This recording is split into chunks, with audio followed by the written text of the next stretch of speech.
The west branch of the Susquehanna River in Lewisburg looks more like an ice skating rink than the flowing water we're used to seeing. The frigid temperatures this winter causes waterways to freeze up. Jacob Angstead Bennett is a waterways conservation officer and says the unseasonably cold winter has been good for people who like to enjoy the outdoor activities this time of year, but there is a downside. We now have a frozen Susquehanna River, so that's kind of eliminated boating as a potential, and it creates like risks of ice safety stuff, kids, people wandering out on the ice, wanting to see if it's, something fun. Unfortunately, when you have moving water underneath, it's relatively unsafe. Although Bennett says he hasn't seen any water rescues so far this winter, they do pop up from time to time.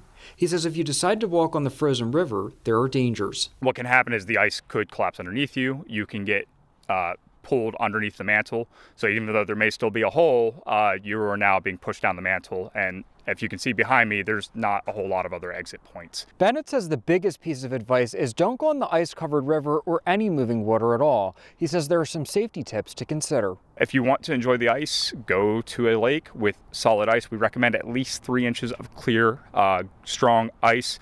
The state will never say that the ice is safe because truly ice is never safe, but 3 inches of good, clear ice is usually enough to move around on. 4 is even better. Bennett says a lot of times the river has pack ice, drifting ice fragments that have frozen together. If you fall through the pack ice, it can quickly compress back together, trapping you underneath.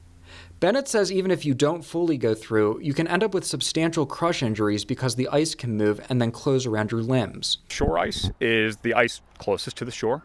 That ice will be the first to freeze and the first to thaw.